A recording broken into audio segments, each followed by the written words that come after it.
At Swindon in League One, you can hear live reports into Manchester Reloaded tonight from 7. BBC Radio Manchester, satellite weather with Diane Oxbury. Well, this day's already showing signs of improving. The damp weather that we woke up with is moving away, dropping south, and behind it the skies are starting to brighten up. I don't think you'll be dry all the way through the day. I think from time to time, particularly in the afternoon, there will be one or two showers. And it isn't quite as warm as yesterday, but you're high exactly where it should be, exactly where it should be, exactly where it should be, exactly where it should be, exactly where it should be, exactly where it should be at this time of year, 7 Celsius. Allan Beswick with you on the phones. 0161 228 2255. BBC Radio Manchester. Hi, all right. Smart. I'm Beswick with you till 2. First hour today, we're doing another one of those what-if thingies. Yesterday we did flooding. If we'd have planned it properly, we'd have done power cuts today, given that there's been a huge one in Manchester, but it seems that's all but sorted, and none of the 4 people with me dashed out to say, by Jove, there's a power cut in Manchester, we must all go and help, because it's not quite like that. It's not what we're used to power cuts, aren't we? Good Lord, Russians get their way, we'll have bugger all to burn anyway. But what would you do in the event of a big emergency, what we might call a dangerous emergency? We're talking about major incidents that could affect your home, your health, life in general. Well, everything affects life in general, doesn't it? But we're looking at how you can prepare for, well, the unforeseeable, really. I know that sounds daft grammatically, but it does it for me. We're looking at what do you do? We're going to come up with some, we're calling them scenarios. Frankly, I can't think of another word. I can't think of a useful synonym, but scenarios it is. And the idea is we'll paint a picture of a series of events that could befall us and discuss how we might deal with those events, how we might deal with them as individuals, and how the experts will help us deal with them, what they do to help us get through the mess that we find ourselves in. Today we're talking about fire. Now, okay, fires happen all the time. We have a fire service. They go rushing out when they're not rescuing cats from trees and other important work. They go rushing out and they pour water all over it, drag the people out, and it's all sorted. A tragedy for somebody, a nightmare for somebody else, but frankly, it's not exactly the end of the world, except for those involved. What about a huge fire? What about a fire at a chemicals factory where you've not just got the burning, but you've got all the stuff that goes with that?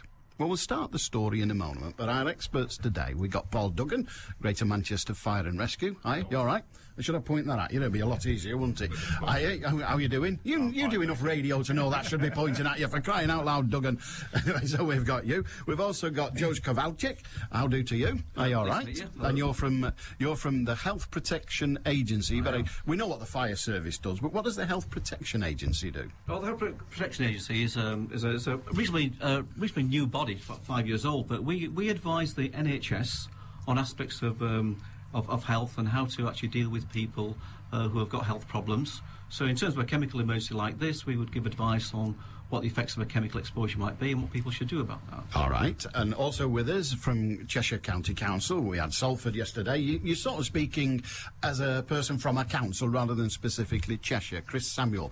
But Cheshire County Council, how often do you get involved? I mean, you've got some major chemical places, haven't you? You've got all that stuff over on the coast. Yeah, we've got a lot of chemical industry in our area, and as a local authority, we lead the emergency planning with all the agencies to get prepared for any emergencies at chemical sites. So we're heavily involved all the way through, and then when an incident happens, we're there to support the emergency services and support the community. So it's a big role for us. OK, well, also with us is Donna Allen from Greater Manchester Police. And Donna, we learned yesterday that effectively you're in charge. Well, you look at it like that and you smile, but that's what we learned, that eventually it comes down to the cops decide. Well, good afternoon. It really is a coordinated approach from the police. We are not the... You're the ringmasters. We are, to a certain degree, at the beginning of an incident. But as we are today, we work hand in hand with each, discipline, with each agency.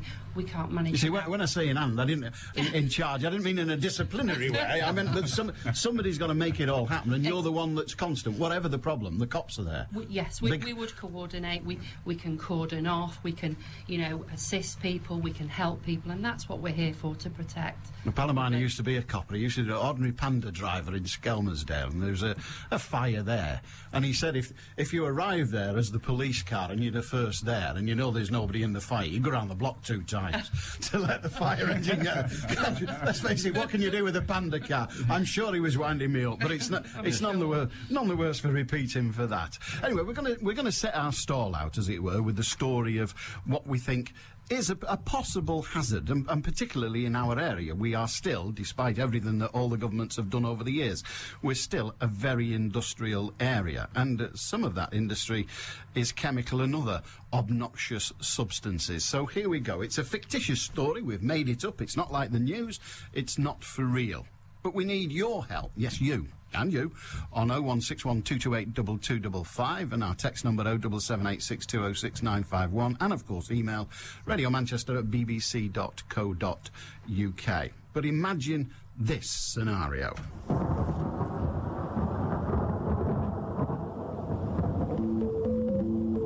It's just another Friday morning in Anytown. The miserable start to the summer continues. Well, I'm afraid to say a rubbish start to the week. The Met Office have issued an early warning of heavy rain and thunderstorms right across the region tonight and through tomorrow. A miserable start to the day, heavy rain, surface spray, localised flooding. You're up early. It's a little after 7 a.m. The kids are still asleep and you've left your other half snoring in bed. Another wet, miserable Friday in Anytown. And then...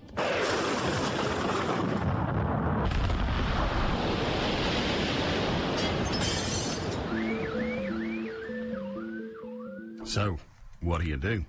It's fairly enough. It's a reasonable question. All that's going on about you, what do? Something's happened outside, you hear a big bang, fairly sure it's weather-related, but that bang, come on, it wasn't just thunder. What do you do next? Well, most people go outside, have a look, call the emergency services, check the house and the family, or are you really laid back and you just carry on with breakfast? Well, who can say? Well, you can say. We went out into the streets of Manchester and asked people what they would do. I'd probably have a look. Big bang. Yeah, I'd probably stick my head out the window. If it's 7 o'clock, if everyone's sleeping, I'd probably see what there's to be seen from a window. That's about it. Probably go outside and have a look what was going on, see if there was anything I could do, sort of thing. I would check the house to see if the family is okay, and then I'd go outside to investigate what had happened. Well, would that be the wise thing to do? We'll find out of our experts in a moment. This is the Northwest's biggest sports station. This is BBC Radio Manchester. United are closing the gap on their Premier League rivals. And into the back of net. Dimitar Berbatov. That absolutely secures the point for Manchester United. They have blown Chelsea away. Next up are the league's in-form side. Steve Bruce's Wigan have won 6 of the last 7. Swung into other. Yes, it's been headed on. I think it's Figueroa who's headed in from close range. And Wigan Athletic will take all 3 points. Manchester United versus Wigan Athletic. Manchester Sports. Tomorrow night from 7, BBC Radio Manchester. So there's a huge, great bang. I tell you, if there's a huge, great bang near our house, I'd go out into the garden and have a look. But I'm reasonably confident, or even confident, that I wouldn't be experiencing chemical fallout and all sorts of other rubbish because there's no chemical plants near us. But if you live in a more industrial area, is going out and having a look what the noise was a sensible thing to do? It's the natural thing to do, I would grant you. Well, we've 4 experts with us in the studio. Paul Duggan from the Fire Service, George Kowalczyk from the Health Protection Agency, Chris Samuel, Cheshire County Council, Donna Allen, Greater Manchester Police. Well, let's start with you first, really. I forgot your name, Paul. It's the natural reaction, isn't it? You hear a dirty great bang outside. It's just, I mean, you know, when you go to just an ordinary, there's no such thing, but a small fire, there's somebody there having a look. Rubbernecking's natural. Of course it is. It's a perfectly natural response. You're in your own home, you're an unusual experience, an explosion, something out the ordinary. But beyond that, you've got to think a little bit wider. OK, that's fine, no issue with you having a quick look outside, but don't expose yourself excessively. You put your finger on it, to be honest, Alan, in saying that you understand where you live, that there are no chemical risks around you, and it's having that awareness. Just have at the back of your mind, OK, that's fine, it's 7 o'clock in the morning, kids are still in bed, bang, quick look outside, large plume of smoke, something's happened, but do I really want to be exposing myself to whatever has happened? So it's back in the house. I mean, years ago in Middleton, they had what they used to call the ICI. It was ICI, but it's Middleton, they call it the ICI. And if that went up, then first of all, everybody was purple because it was a dye works, but they knew this is our patch. But are there, I mean, I suppose I ought to ask a council representative, really, are there chemical firms that we, the punters, don't know about? Well, as you say, most people who live in the neighbourhood of a chemical site will be aware of their existence, and if they're a certain type of site, usually the big major ones, they come under certain legislation, they have a duty to give the public who live around their site information about what goes on there and what to do in the event of an emergency. So if you live around a chemical site, there's a good chance that you'll know what's going on and what you should do should you hear a bang. But do you always recognise it? I mean, a place that mixes chemicals, I understand, but I'm from Wallington. We've got a dirty, great big soap works. Ellesmere Port have got an even bigger soap works. Not everybody will relate that to a chemical factory, but that's what it is. Yeah, I mean, it's one of the things you can do as a member of the public is find out about the risks that sit around where you live. And you can go on to various websites. You can go on to the Greater Manchester Resilience Forum website here in Manchester and Cheshire Fire and Rescue's website in Cheshire to look at what we call the Community Risk Register. And if you go on there, you can find out about what risks are in your area, and you can start to educate yourself and your family about what's out there and how to get prepared for it. Now, what are the risks? Chemical factory goes up. What are the risks, George?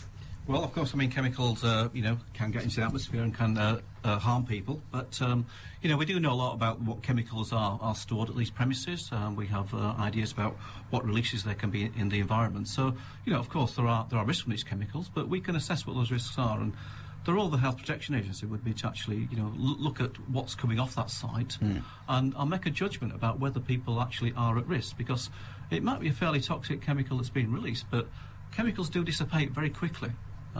Away from the source fairly rapidly. So it may be a fairly toxic chemical that's coming off, but you may be at a distance away and you may not be at risk. It may look quite nasty, but we had the weather people in yesterday, but weather's actually quite important, isn't it? If there's heavy cloud or if it's very windy, they make very different decisions. You can be downwind from it 5 mile away and still be in potential danger. Yeah. Just pick up on Chris's point about knowing what's in your environment. The Environment Agency have got a very good website there, and they've got this "What's in my backyard." And you actually put your postcode in, and you can find out what chemical industries are around you, really. So that's quite an interesting thing to be aware of. But how clever do you have to be? Because if somebody said, well, we're dealing with in that area, I would know what was. Most chemicals have got really weird names that we, Joe Public, don't grasp. Yeah. Well, I mean, the advice that we'd give to the public, and I'm sure it was mentioned yesterday, is there's a mantra called "Go in, stay in, tune in," and it's about getting yourself indoors, as Paul said. Get yourself inside, look after your house and family, tune into your local radio, BBC Radio Manchester, and find out what's going on, because you'll be carrying the latest information on what's happened at that chemical site. Give me that mantra again, because I see a flaw here. It's called "Go in, stay in, tune in." Now, the advert says, for you lot at the fire service, get out, what is it? Get out, stay out. The exact opposite, in fact. Yeah, but the reasoning behind that is we look at domestic fire. But winding back a little bit to what we were saying about the Health Protection Agency and chemical issues, remember with these sites we do a great deal of pre-planning beforehand. Certainly the site owners do and the site operators do, but all the services that are joined here with us do a great deal of planning as far as in those situations, one, to prevent it in the first place, but two, have a knowledge of what we're doing when we get there and to restrict any leakage in the first place. So that includes, and speaking about plume modelling, we have a system within the fire service which determines when the release is, which direction it's going, and fairly quickly we can have a very good idea of what the issue is. We have specially trained hazmat officers to identify the risk and tell us where it's going. So working with all the other agencies, it's a case of identifying the areas, the people at risk and what they're at risk from very quickly. Now this is, 999, if I hear a big explosion near me, I don't think it's a chemical factory, and God alone knows what it is, but I ring 999. Almost certainly end up with your police incident unit. When do you find out what it is? Well, obviously... By you, I mean the police, of course. A lot of people will ring 999. What we need to be mindful of is that system getting blocked and overloaded. But 999 is there, for people who the fear for their lives or the property that is there. So we will get a call that will come in from a number of sources. Could be fire as well, most likely to be fire as well, from the public, from neighbourhood officers, people on the radio. Don't forget you've police and ambulances and other workers out there that are also hearing that. And then we will deal with that in a way that we've trained and we've exercised with all the other agencies to deal with that incident, whatever that emergency may be. And it's about being prepared and rehearsing. How do you access that? I ring 999. I happened to be the first caller that morning to ring 999. Yes. I've just heard a dirty great big explosion in the middle of Manchester. Now, we already know there's been a dirty great big explosion in the past couple of decades in the middle of Manchester, and the middle of Manchester was devastated. It wasn't chemical, it was terrorism. But as far as you're concerned, you're telephonist, if I can use that phrase, it's just a big bang. What happens next from that moment?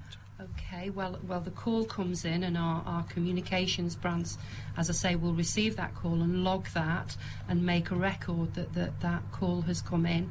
That will then go to the area in which that bang has occurred, where we will start putting that plan. That, as I say, we've rehearsed and trained and exercised. We'll put that plan into practice. Who will go where? Who will go there with? You know, do we go right to the seat of where that explosion is? No, we don't. We'll have a point that's his job. Nearby. That's Paul's job. Yeah, exactly. So it's about then. We all run out. He runs in. I've always wondered about the wisdom of the occupation, but that's another story. But that's what happens, isn't it? You're in there. You don't know what it is till you get there. Sometimes we do it in a measured fashion. And going back to the issue of calls, you're right in as much as public have heard a bang. What's the issue? But we very quickly build up a picture from the number of calls coming in, from the nature of the material, and the important bit there is that certainly as a member of the public you can help us with that, with the nature of the information you've given us specific streets, given us landmarks, paint a picture for us and tell us what you can see. But you're quite right in saying, Donna, is the other thing to remember for the members of the public is it's not an information line.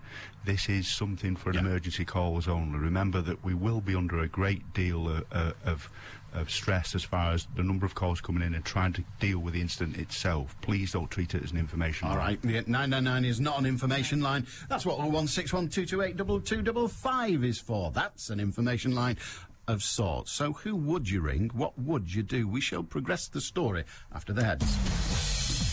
And it's 22 minutes past 12 o'clock on BBC Radio Manchester. News headlines, Mark Edwardson. Tens of thousands have been without power in Greater Manchester over the past couple of hours. United Utilities engineers have been repairing overhead cable damage, and the firm says recently most of the homes and businesses blacked out have had their electricity restored. Exports from the UK fell by 6% in November, meaning Britain's trade deficit widened to a record £8.3 billion, despite the weaker pound. And the University of Salford has announced it's to build a campus at Media City, becoming the second large tenant at the site, alongside the BBC. Manchester's weather, sunny spells, scattered showers and highs this afternoon of 7 Celsius. It's not that way to get away from the damn students. Oh, well. BBC Radio Manchester, 2020 traffic. Well, it looks like power has now been restored to the Metro link, so back up and running once again between Altrincham and Bury, Salford Quays and Piccadilly. There was an accident earlier on the M6 southbound between 19 Knutsford and Knutsford services. It looks like the vehicles involved have been removed from the carriageway. Traffic's still queuing through the area and all lanes reopened again. Don't forget, if you can update me, it's 0161 244 4951. I'm Cara Banks. You're never more than 20 minutes away from the latest traffic through the day. BBC Radio Manchester. A very good day. It's what if day, I suppose. What if this happens in your street, the street next to yours, the one just down the road? Let us continue with the picture we've been painting. We started with, there's a loud explosion. It might have even been thunder. What do you do? We've discovered that going out and having a look is perfectly natural. We would probably almost all do that. But then start to think about what could it be. If that explosion is at the factory down the road, then you might want to think twice about staying out there. And the advice might be get back in and shut your windows. Then what do you do? Well, most people would ring 999 and report it. Once you're fairly confident that everybody who needs to know knows what's going on, leave 999 alone, put your radio on, talk to your neighbours by phone, don't go around there, and find out What happens next? What's going on? How will you know what is the next thing to do? Well, what would you do? And what happens when the story develops? Remember, it's just a story. We're just making it up. But we're not making it up from a vacuum. We're making it up from these things have happened. They've happened in this country. They've happened in other countries. Who amongst us will ever forget Bhopal in India all those years ago? But this is just a story. Each part of the story will, I suppose, pose a dilemma. Here's part 2. It's fairly obvious now that the explosion came from the local plastics factory in any town. Plumes of smoke can be seen rising from the site, which is just a few miles away. It's now 8 a.m. and you need to start thinking of getting the kids to school and yourself to work. One slight complication: the storm has caused a power cut. The storm has caused a power cut. How apposite today when we've got a dirty great big power cut just resolved. But what should you do? There you are, you've got an explosion, there's a power cut, and it's time to get the kids off to school, drive your partner out to work and all the rest of it. What do you do? Do you go to work? Do you take the kids to school? What do you do next? Again, we asked people in Manchester. If there's power cut, bad weather and a plastics factory's exploded, I don't think the kids would be going to school. I think a day off, at least.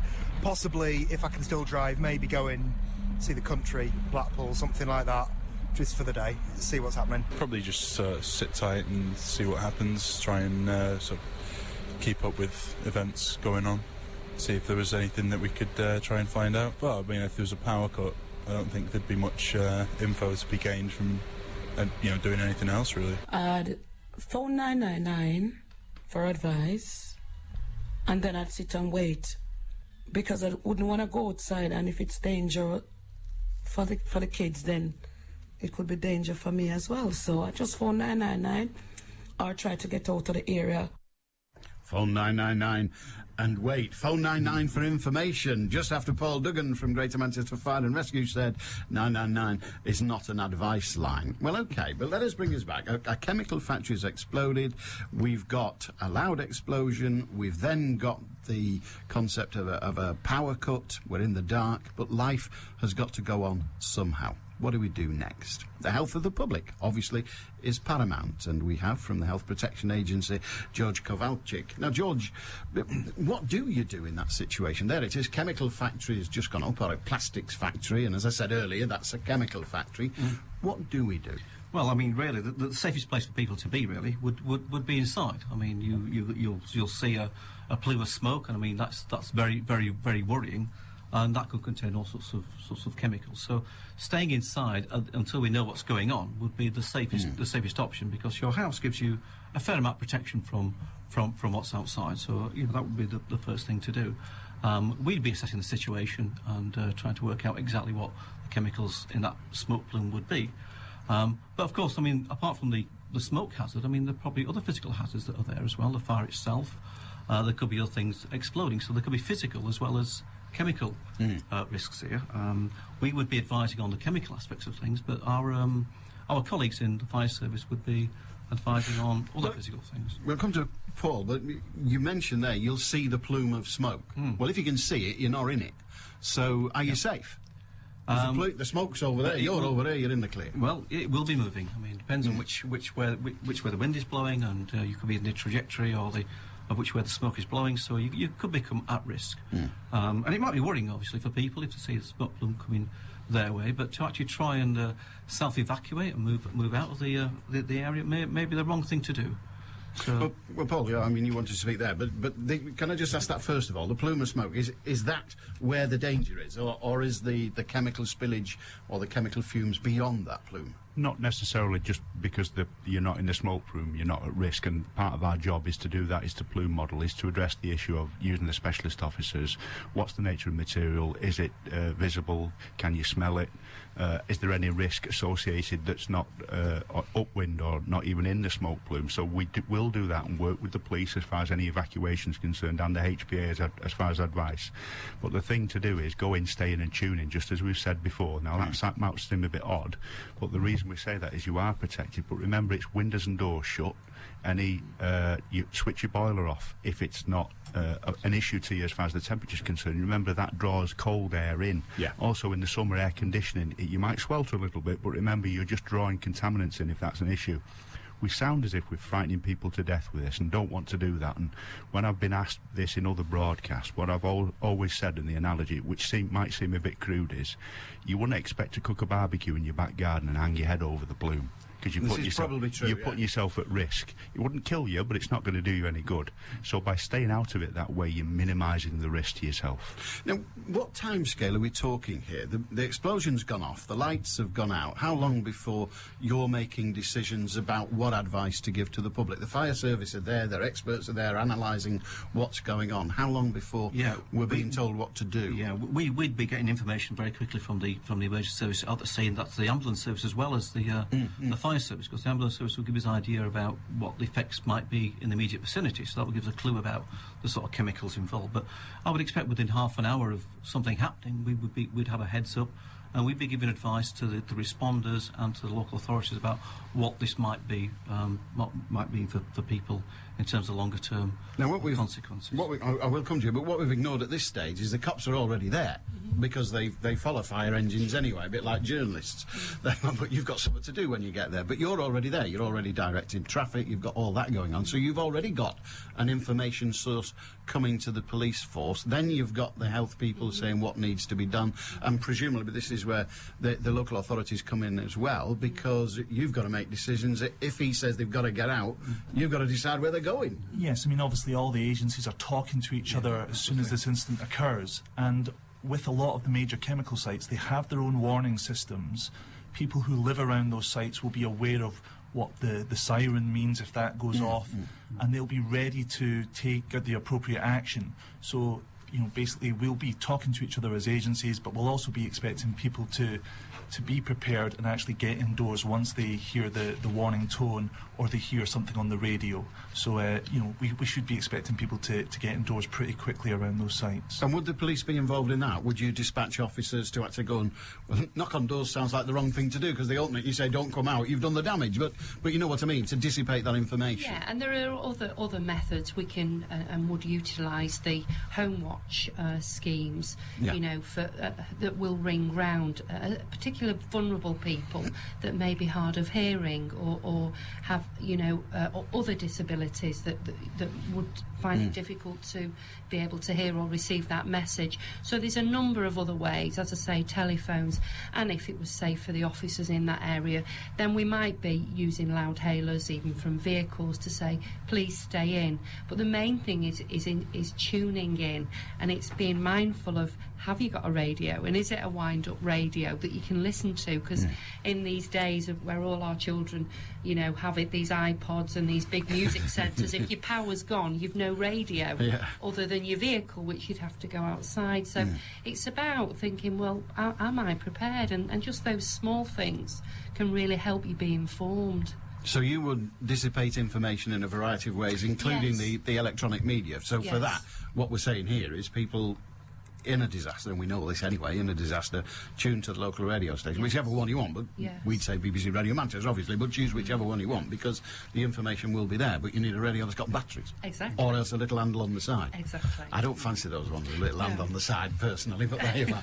George? Yes, another source of advice, which is quite useful, because the advice that the Health Protection Agency would give would also give advice to NHS Direct, and if your landline is still working with a power outage, you could actually get information from NHS Direct, which is 08 45 46 47, and we would brief the NHS Direct about what the health effects of that chemical explosion might be, so there'll be advice there for people.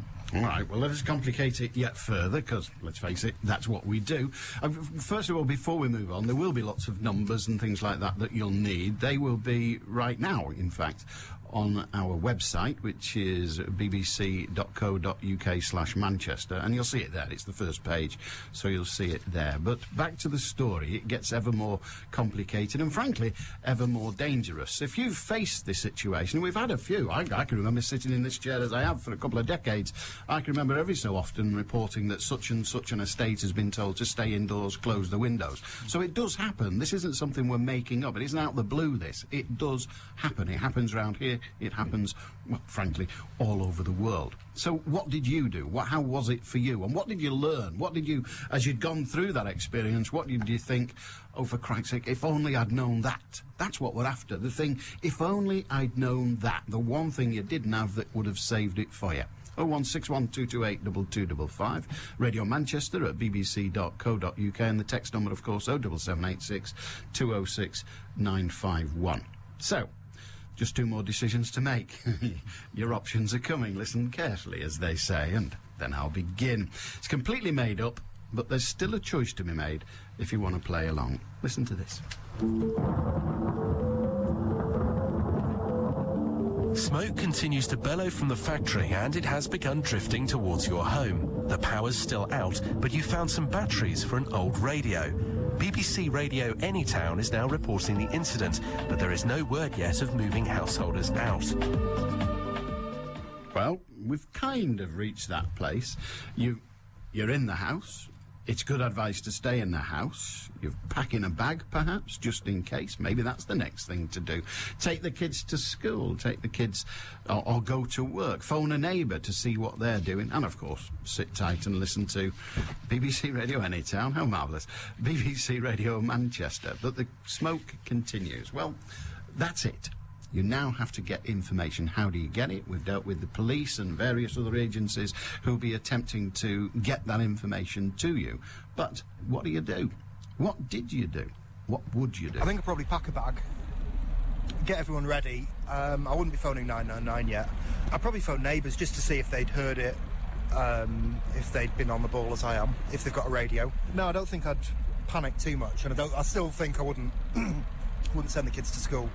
Maybe just carry on, leave, get out, just in case. I'd probably pack a bag just in case. You mean, if there's like a explosion that goes further than the factory or whatever, then you're going to want to be pretty far away. I'd phone my neighbour to see if they're okay, to find out what's going on, and I'd pack a bag with my family and I'd just leave. I wouldn't stay. What sense would it make? I'd pack a bag. I'd just leave with my family. I wouldn't stay. What sense would it make? Well, of course, we've all seen the films where there's a disaster and everybody packs a bag, everybody throws it in the car, and the next thing you know, you can't go anywhere because everybody's trying to go somewhere and nobody's going anywhere. The roads are full, everything's blocked up and bunged up. So packing a bag and doing a runner, nobody thinks that's a good idea, do we? Nobody around the table thinks it's a clever idea.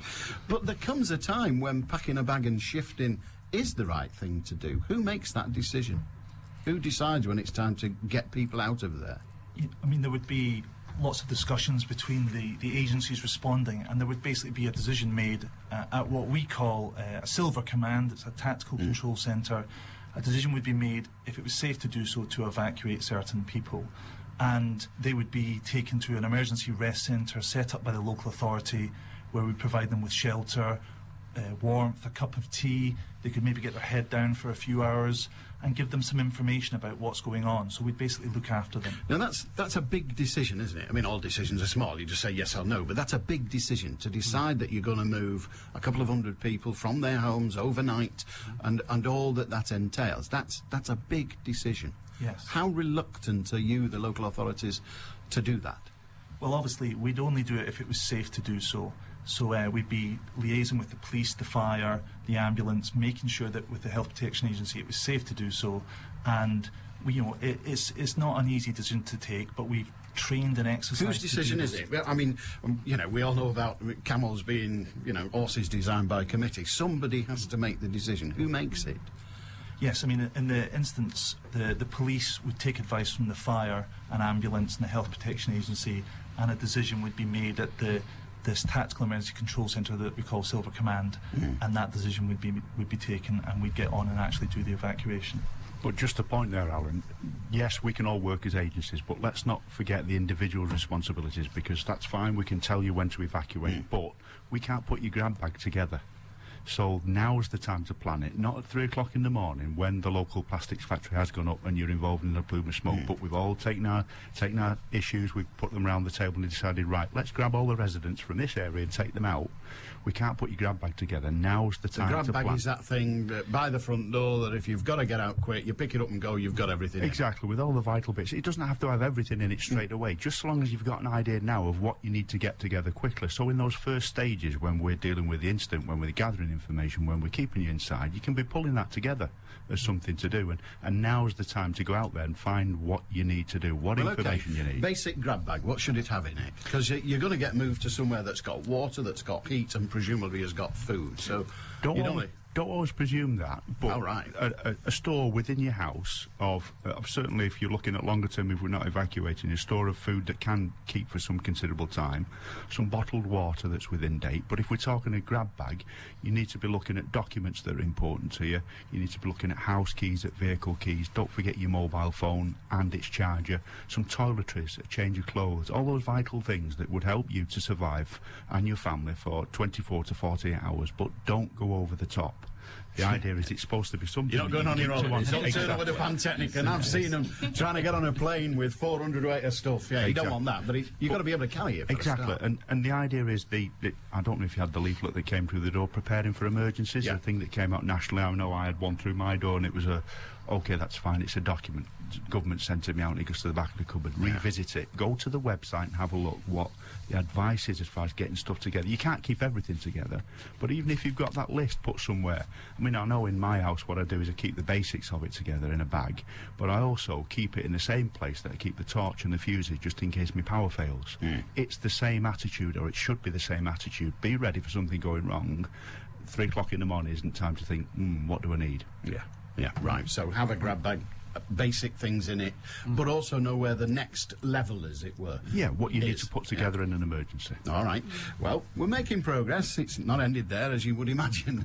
We always like to add complexity to it, and we'll do so in a moment. But right now we need to find out what's going out in the real world. Well, actually, this is the real world. This is the kind of thing that happens to somebody. There is somebody right now, somewhere in the world, being evacuated from their home because of an incident, and they're sitting there thinking, crap, I wish I'd thought of that. It's just gone 20 to 1 on BBC Radio Manchester. News headlines. Mark Edwards. United Utilities say power's now been restored to most of the homes and businesses blacked out in Salford, Bury and Manchester this morning. Russia and Ukraine are still arguing about gas supplies to the rest of Europe just hours after pumping was due to be resumed. And 2 men have been charged in connection with the theft of passports worth £2.5 million from a van in Oldham. Manchester's weather, you can expect showers, some sunshine too, and top temperatures of 7 Celsius. BBC Radio Manchester 2020 traffic.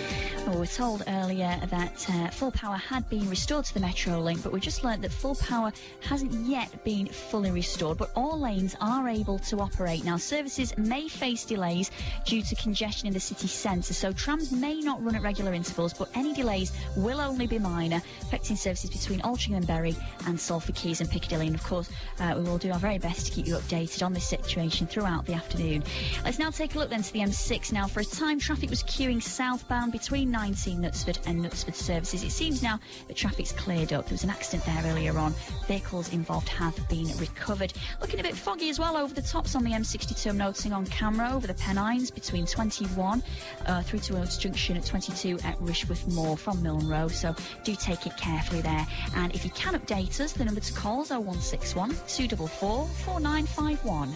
I'm Cara Banks. BBC Radio Manchester Sports with Mark Elliott. We start with some bad news for Manchester City. They've heard that Dietmar Hamann will be out of action for up to 3 months with a toe injury.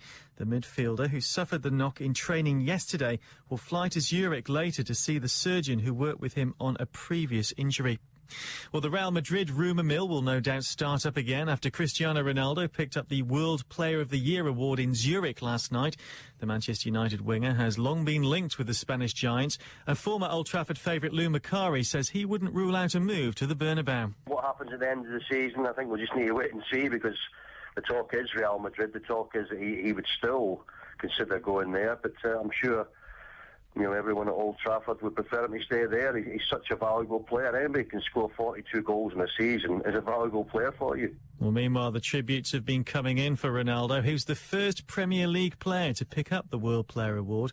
Wigan manager Steve Bruce says it's well-deserved. You know, he's 42 goals in a season, and the way he played and the goals he got was quite incredible. He scored 2 every week, didn't he? I mean, how the hell he's going to get any better, I do not know, but fantastic for him and for all of us who've witnessed him and privileged to watch him. Well, Steve Bruce has also issued a warning to Rafa Benitez at Liverpool not to play mind games with Sir Alex Ferguson.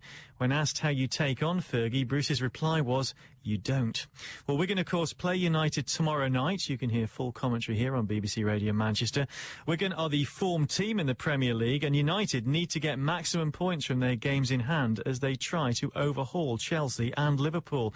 Well, the United midfielder Darren Fletcher says he'd rather they had the points than the games in hand. Them games couldn't come sooner for us because we don't want the games in hand. It's easy saying we've got games in hand. We'd rather points on the board, and so that's what all the focus, and the same with the rest of the lads. They're all thinking the same thing. Let's get these games hopefully won and get back to level pegging in terms of games played and really push on from there.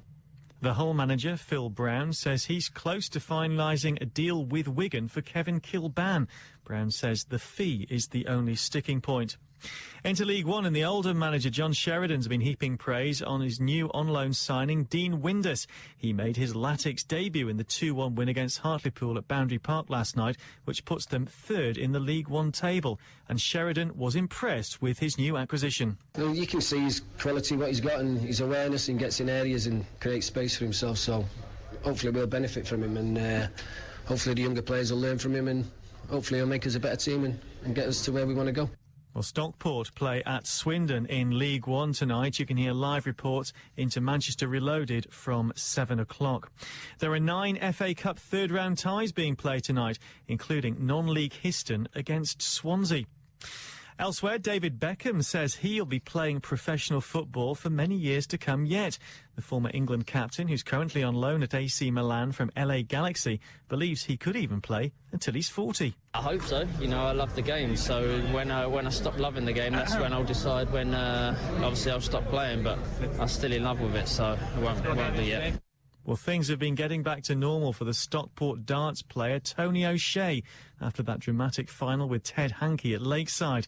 Last night he was back in his local, the Pineapple, playing in the Marple and District League, and he says it'll be a while before he gets the tension of that final. When it came to 6-6, the reaction from the crowd, I've never seen anything like it at dart match. I looked out trying to compose, and it was difficult because it seemed every single person in that room, apart from Ted's mum and his wife, seemed to be shouting my name, and it was, I'm getting goosebumps thinking about it now, actually. Tony O'Shea, a big Stockport County fan, and he's been invited to be guest of honour at County's next home match this Saturday against Southend. The next live action on the Northwest's biggest sports station. Well, it is Stockport. They travel to Swindon tonight in their rearranged game in League One. Find out how they get on with regular reports in Manchester Reloaded from 7. BBC Radio Manchester. A very good day to you. It's getting on for 10 to 1 on BBC Radio Manchester. We're imagining today that there has been a disaster, a chemical leak or a fire at a chemical factory releasing chemical vapour into the air. What do we do about it? How do we prepare ourselves in advance of that? Well, we've got the fourth part of our picture. What do we do next? Interesting question. There is now an acrid smell in your house as the smoke has quite clearly reached your neighbourhood. You've just heard on BBC Radio Anytown that people are being moved from their homes because of concern over the chemicals from the plastics factory fire. One of your children complains of feeling unwell. What would you do in that situation? People in Manchester have told us what they would do. I'd probably just leave the house and head away. Probably see if the neighbours want to come with, sort of thing. Try and get as far away as possible. We'll call 999 or head to the hospital with my kid. Call 999 or head to the hospital. Well, of course, the hospital might too be affected. But this is tricky now because, yeah, when it's all in a plume of smoke at the other end of the street, you think, well, OK, I'm in the house, I've been told to stay in, I've stayed in, I've got my grab bag ready just in case. All of that's under control, and then you start to smell something horrible in your house, something acrid. Your kid starts to complain that she can't breathe properly, he can't breathe properly. Well, what the hell do we do now? The authorities are telling me to stay in my house, and yet my house doesn't feel like the safest place to be. How much responsibility do we have, you and me, Joe Public? Yeah, there's all these experts who can advise us, there are all these authorities, but frankly, if one of mine was in danger, I'd want to deal with it there and then. What do we do? How do we... Where does the responsibility for me deciding end, and the responsibility just to follow the advice I'm getting? Let's get to the health bit, if we can. Health Protection Agency, George Kowalczyk. Where does that responsibility lie? Well, it's a very difficult one, because, I mean, our advice would be that if you go outside to try and escape that, you're probably putting yourself at more danger, because the concentrations of whatever's around, whatever toxic chemicals are around, are going to be much higher outside your house than inside. So you might actually worsen the situation. It's very hard.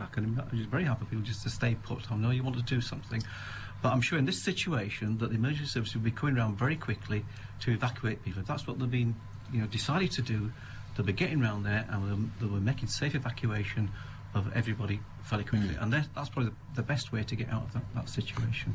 Going on from that, Alan, yeah, Fire and rescue. if you had a family, you've got a young child that's starting to suffer, it would be a tremendous stress upon you. I know I would feel the same way, to take them away from it, but you put yourselves, quite rightly, at more risk by going outside.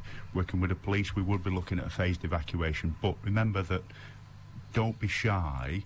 If you've got someone that suddenly medically deteriorates, of advising us of that, and then we can prioritise you as someone to evacuate. So this is back to 999. This is the ambulance service and others. But remember, it's an emergency, not just for the sake of getting to the front of the queue. This should be a medical emergency, and then we can prioritise evacuating. But fear is an incredibly powerful motivator, isn't it? I mean, there you are. You're getting all the best advice. The advice is bob on, but you're terrified. I mean, you've been afraid. You're a fireman, for God's sake. You've been afraid. Being afraid is what keeps you alive. Quite so. I was just going to say that. I was just going to say, here's the parent with their child, and the picture they can see is, well, it's all very well for them others, but my kid's dying. They're not going to sit there. That's not an easy call, and I have to say. But it's got to be something that we rationally decide on. Now, if they do phone 999 because they consider it, then we can take that decision if we prioritise it there using the health professionals that we will be using. But I'll give you a scenario that I actually lived through, because I worked for a time at a station where we turned up to a fairly major, and I won't name the hospital, but a fairly major A&E department, where 3 guys who worked in Trafford Park at the time had been contaminated with a white powder from the back of a truck. In all innocence, got in the car with one of their workmates, and it was itching their eyes and scratching them. At the time, there was a heightened issue of contamination by chemicals, and drove to the A&E department. Thankfully, someone there had the training and the sense to, as soon as they walked into the door, put them in a side room. And as it turned out, it was CS powder that had got onto this material, and therefore was fairly low risk, and could be washed off them, and was fairly low hazard to them individuals. But that threatened to shut the A&E department of one of the major hospitals within Greater Manchester, because they decided, rather than sitting tight and getting medical treatment there and letting us do our job on site and dealing with it, we didn't even know what we were dealing with. But those 3 guys, if you asked them today, they'd probably say, well, OK, for everybody else's benefit, I might have been better sitting tight, but for my benefit, getting to the hospital and getting shoved in a side room and then treated rather more quickly than I might have been. Well, winding that back again, the reason I raised that is, one, that remember that you could be causing a major issue if you self-refer at hospitals. Remember, the hospitals will be busy anyway with the number of people that they're dealing with. But I'll wind back to your particular discussion, or the point that you raised, was that you might turn up to a hospital that's been evacuated already. Or you might be that's already over capacity. So if you leave us to come to you, we can take you to where you can be dealt with and where we know what we're dealing with. And so in the longer term, we can deal with you more efficiently by letting us do our job. But again, I mean, yes, please.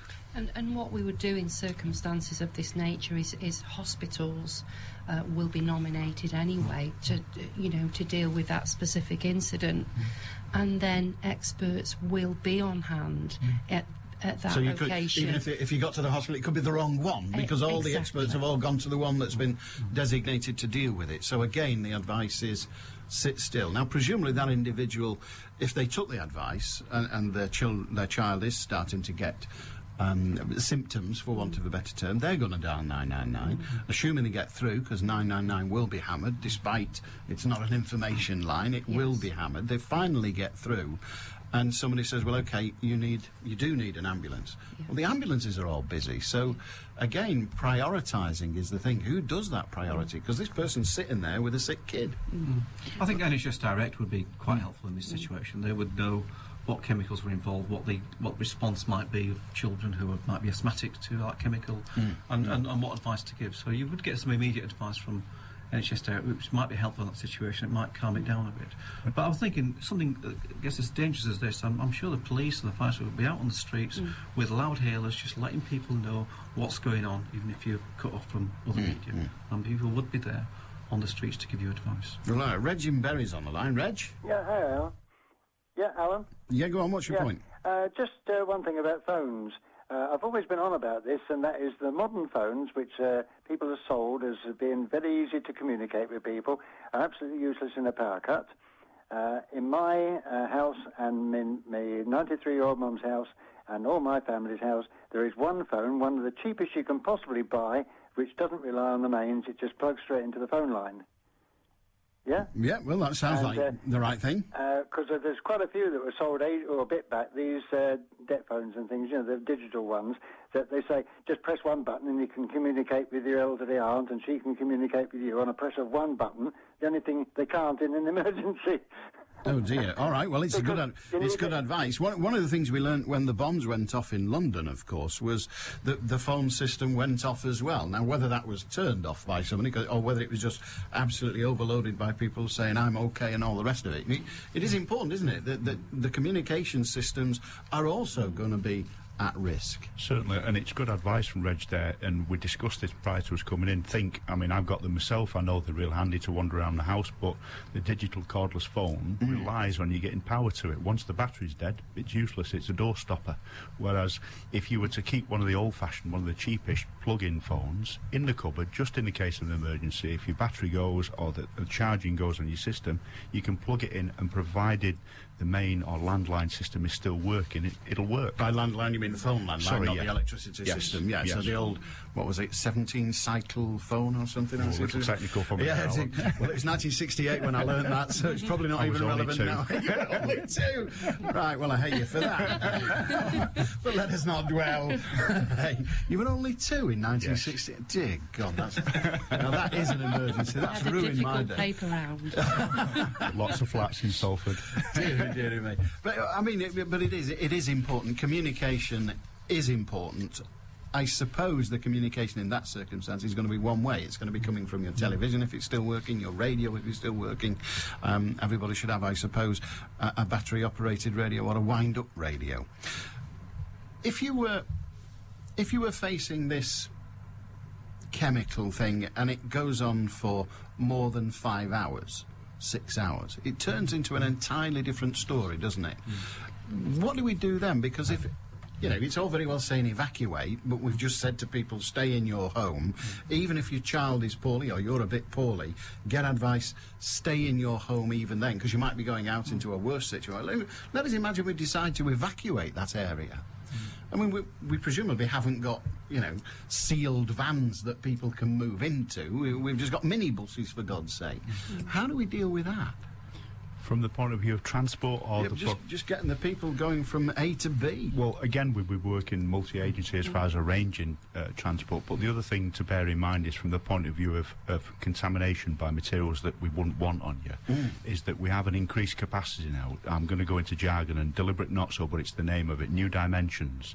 Traditionally, the fire service and certainly the ambulance service were always set up or had a capability for helping people when they're contaminated by material we want to get off them. Yeah. And now, following the 9/11 issue and a greater resilience, we've now got national funding for equipment, which means that we've increased our capacity, our training, our personal experience to deal with more people on a larger scale. That's not just scale either, that's in how we operate together and the systems that we operate together to help people. Now, one of those odd things as part of that is, as part of that contamination process is, if you do get coated in something, we learn this as basic firefighting skills, as a material, bear in mind we would ask as part of that process, or might do, that you strip your clothes off, which seems an odd thing to do before we shower you. But you take 85% of the contaminants off you by taking your clothes off. So it might seem an odd thing to do, it's an unusual thing to do. We're running out of time, so the gist is you have a lot more facility than you had historically to clean this kind of pollution off an individual. Very quickly. I suppose the information we've learnt today is listen, listen, listen. Thank you all. Today from 2 with me, Becky, want 50 years of Motown, so I'll be taking you back to those golden years here on BBC Radio Manchester. And the thank you all went to our 4 panellists today: Paul Duggan from Greater Manchester Fire and Rescue, George Kowalczyk from the Health Protection Agency, Chris Samuel from Cheshire County Council, and Donna Allen from Greater Manchester Police. I'm Allan Beswick. What did you think of that? Tell us after the news. 95.1 FM. DAB Digital Radio. And the World Wide Web. This is Manchester. BBC Radio Manchester.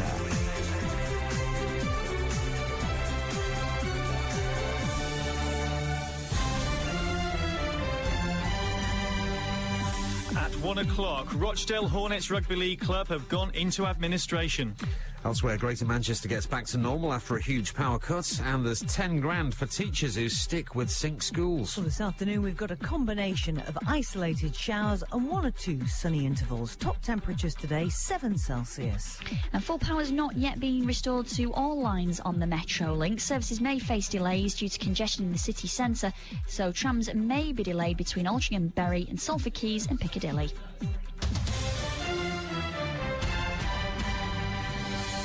Good afternoon, I'm Mark Elliott. Shareholders have voted to put Rugby League club Rochdale Hornets into administration. The move, made at an extraordinary general meeting at Spotland, means the club will avoid a winding up order brought by the Inland Revenue over a £55,000 debt. A High Court case was due to be heard tomorrow. Hornets were one of the founder members of the Rugby League in 1895 and are now hoping to find new owners. They're still in talks with the town's football club. It will mean sanctions against the club, though. When Widnes went into administration in 2007, they were deducted 9 points from the start of the following season.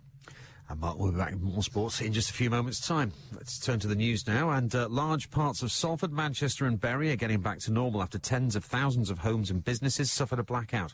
Power was lost after overhead cables were damaged just before 11 o'clock. United Utilities says supplies have now been restored to all the 37,000 premises affected. The power cut led to the suspension of services on the Metrolink tram system and for chaos for drivers as traffic signals failed.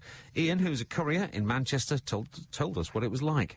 It's very selective. I've come down the bottom of the road, down Trinity Way, and some of the lights are off on Oldham Road and some are on. Trinity Way onto Key Street, and some are off and some are on, and it's just absolute chaos. 8 people are being held by police investigating the murder of Craig Hodson Walker, who was shot dead during an armed robbery at his father's post office in Fairfield in Worcestershire. The 5 men and 3 women were arrested this morning. From Fairfield, Anthony Bartram. 8 people are now in custody, suspected of being involved in the murder of Craig Hodson Walker and shooting his father Ken during an armed post office robbery in Fairfield on Friday. They were arrested during a series of raids on addresses in the Birmingham area this morning. Police forensic officers are still at the properties. 4 are being held on suspicion of murder and attempted murder, the others on suspicion of assisting an offender. Detectives now believe 3 masked men went in to rob the store with a sledgehammer and a handgun, and another waited outside with the silver Volkswagen Golf getaway car, which has since been recovered. Another 200 jobs are under threat at Trafford Park this lunchtime. The company, who own Argos and Homebase, is closing its distribution warehouse. The home retail group says some staff will be offered relocation. And the government's announced a string of measures to help children from less privileged backgrounds get on in life. They include £10,000 bonuses for top-level teachers who agree to work in England's worst secondary schools. The Acting General Secretary of the National Union of Teachers, Christine Blower, welcomes the move. There are some very good ideas from the government this morning, the key one being that there is an absolute recognition that there is a link between social deprivation, between how and where children are born and what their achievement is likely to be. And it is important that we invest in education to make sure that all of those children really do meet their potential. A woman's recovering after being bound and gagged by robbers at a home in Lee. The 49-year-old was threatened with a knife in front of a 23-year-old daughter during the raid. The three attackers said they'd kill the women before stealing cash and a Ford Fiesta last Thursday evening. Tens of thousands of people have been logging on to read the 1911 census, which went online at midnight. It includes the details of 36 million people in England and Wales, including Winston Churchill and George Orwell. The last time a census was put online, the site crashed within a matter of hours because of overwhelming demand. Elaine Collins helped develop the latest project. She says it'll be very popular with amateur historians. What you're going to get on the census is the sort of basic building blocks of the family tree. So at the moment you do have to have a surname to search, but once the initial demand is over, you'll be able to search sort of by a combination of occupation and age if you can't find the right person. And now for the rest of the sport this lunchtime. Manchester City say Dietmar Hamann will be out of action for up to 3 months with a toe injury. The midfielder suffered the knock in training yesterday and is flying to Zurich today to see a surgeon. Tributes are still coming in for Cristiano Ronaldo, who was named World Player of the Year last night. The Wigan manager Steve Bruce has warned Liverpool's Rafa Benitez not to play mind games with Sir Alex Ferguson. Meanwhile, Phil Brown at Hull says he's close to finalising a deal with Wigan for Kevin Kilbane.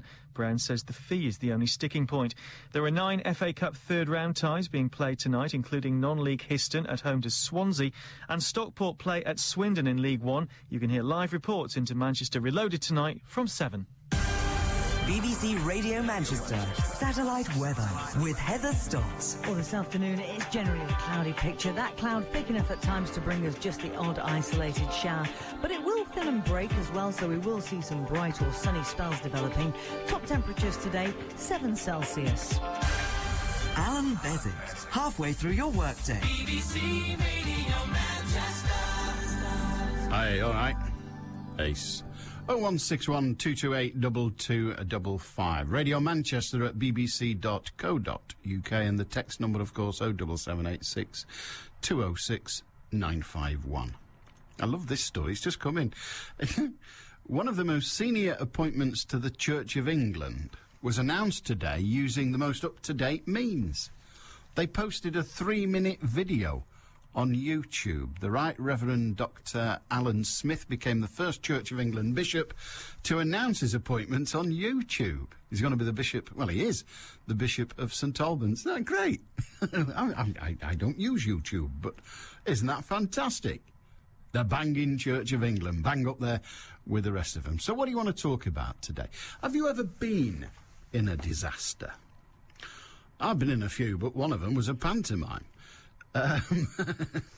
Well, no, not quite a disaster, but it was heading that way. But have you ever been in a disaster? Have you ever lived through one? Well, I suppose you could say quite a lot of people in Manchester did. You lived through the Blitz. Quite a lot of people in Manchester lived through the bombing of the city centre. Indeed, all those that were there lived through it. Nobody died. 1 or 2 people would say that deaths were brought on early. I've heard this argument, deaths were brought on early by the stress of it all, but, you know, nobody died as a direct result of the bombing, as it were. So, how was that? And how do you think the emergencies services do in those situations? Whenever there's a fire, we're always hearing that the firefighters were absolutely fantastic. And they were. I'm not suggesting that's wrong. They were. They are. They do an incredible job in the most difficult of circumstances. We hear the same also about the police. Whenever there's a major emergency, a major incident, you know, all those people who criticise the police for their various different jobs in life, that we might say they fail, we might say they don't do as well as they could. We hear all the time that they do a superb job. The hospital services, the health services and the ambulance services and the like, yeah, they do a fantastic job. But things do go awry. Things sometimes don't go as well as they might have done, because you only ever walk the path of a disaster once.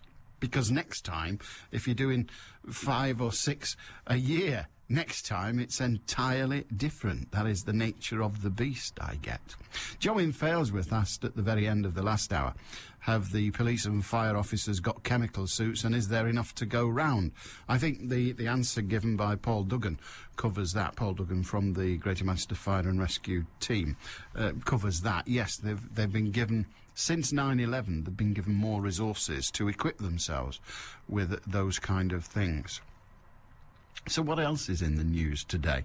Well, one of my favourite stories is it's January, isn't it? I must tell you, first of all, I expected, because I've been a member of I suppose we call it a gym, don't we? But I've been a member of a gym stroke health centre now for... well, 20-odd years. Not the same one. It was always the Y Club in Manchester for 20 years. But recently, because of changes and things, I've moved to one closer to my home in the Atherton area. Anyway, so... but always in January, always... in all those 20 years, I've been a member of a gym. In January, you see an awful lot of new faces. They all pile in with their New Year's resolution, going to lose a stone, going to get fitter, going to sort their cancers out and all the rest of it. And then round about the middle of February, we're back to where we were, which strikes me as an eminently sensible plan. I like that, because all the money they plough in keeps my fees down. It's always a good idea. It's not happened this year. It's not happened this year. That great influx of new members in January, as I just in my small experience of going there at 6:30 in the morning, it's not as crowded as I was expecting it to be. So is that because people aren't bothered anymore? Or is it because they ain't got the money? They're not prepared to commit the money for, 30-odd quid a month for membership of a gym. There are an awful lot of other things you can do with it. Well, there's some good advice in the newspapers today. Revealed, a diet for healthy living. Revealed makes it sound like it was a secret. Yeah, Britons can hold back the years by making a few easy diet and lifestyle changes. Simply eating the correct food, quitting smoking and getting enough exercise. Revealed? How was that revealed? That's revealed rather like, a page 3 girl revealing her chest. Eamon and Diane. It's about fun. Princess Anne went to the HP sauce factory in Wigan. She couldn't get her words out, so they tipped her upside down and smacked her. Eamon and Diane. It's about Manchester. There's nowhere like home, and for me, Manchester is home. When I'm home in the mornings, listen to you on the radio, it just makes you happy just to be in nice, familiar surroundings. It's about Eamon and Diane. Could we try harder at anything, do you think? Eamon O'Neill, Diane Oxbury. Tomorrow morning from 6. BBC Radio Manchester. A very good day to you. 0161 228 2255. Radio Manchester at bbc.co.uk. And the text number 07786 206 951. You can talk about anything. You don't have to talk about disasters. Of course you don't. The subject is yours. The floor is yours. Fire away. Peter in Hyde. Hiya, Peter. Hello, Alan. How are you? All right, I'm mate. just saying, I'm just about sick and tired of listening to all this crap, put it that way, excuse my language, about they're going to do this, they're going to do that. Now, what gets me, I come down with a terrible disease, begins with C, right? I was maybe 150 over £2 over my limit. I couldn't claim a penny extra. Now, what I'm getting at, you get these people who's been the dole all their life, if you want to call it the dole, no intentions to work, do nothing. Yet when they get a £10 rise, get a £10 rise. When a man who's worked all his life gets a £10 rise, he doesn't. He gets about £3 out of it, the time he gets his insurance, national and everything else up out of it. But these people, they crying hard up. They don't pay a penny insurance, they don't pay a penny tax, and they draw and everything. There was a case on the television the other night, that man must just have £600 on his earnings, on his savings. The man has worked hard, he's looked after his money. Can he go to the post office and say to the post office man, I've just got £600 a month, can you hit me? I know what they'll tell him. Or what do you think they'll tell him, Alan? Well, they'll tell him no, because... No, it's correct. But what system would you have in place? Well, what I would do, Alan, personally, it's about time these ministers stood on their feet and said, look, we are giving you X number of pounds a week for not going to work, right? Don't get me wrong, these people who just fully done that, I feel sorry for them. But they may get £600, £700 or £7,000 redundancy. They've got to spend that money first before they start drawing. And I think, I don't know, you may know more. But what I'm trying to say, these people who's never worked in their life, don't intend to work, never worked, start stopping a stamp out of them and put some back into the social services. Well, if you do that, I mean, it sounds like an eminently sensible plan until you It is sensible, until you realise that the money you'll be taking off them is the money you've just given to them. Yes, I know, but they've not put out in the box. Well, I know they've not put anything in, and they still won't be putting anything in because the money you're taking off them is not theirs. No, but it's still cutting a bit. They're still putting a little bit back what they're taking out. Well, they're not putting any. You see, if we decide, and there are those that would argue about the figures, yes. But if we decide that a human being, in order to stay alive, needs £65 a week. Yes. I'm just inventing. Yeah, I know what you mean, yeah. But if we decide a human being needs £65 a week, so if somebody turns up and says, I've got no money, well, how much have you got? Well, I've got £70 a week. The state says generally, well, you only need 65, so we're giving you nothing. Right, well, yeah. If, however, the person says, well, that's all I've got nothing, I have no income, the state says, OK, we'll give you what it takes to keep body and soul together, that's 65 quid a week. If we then say, however, we're going to take 5 quid back off you because we think you should make a contribution, the simple cry will be, but I need 65, so they'll have to pay him 70, so we can take 5 off. I understand what you're trying to say. So I don't know how we reach the place you want to be in. Yeah, I understand you're just quoting figures. Well, instead of taking 5, say 65, you give them 67. It don't matter what the figures are. I invented the figures. Yes. If we decide the amount we give to people is what the social is what we decide they need to live.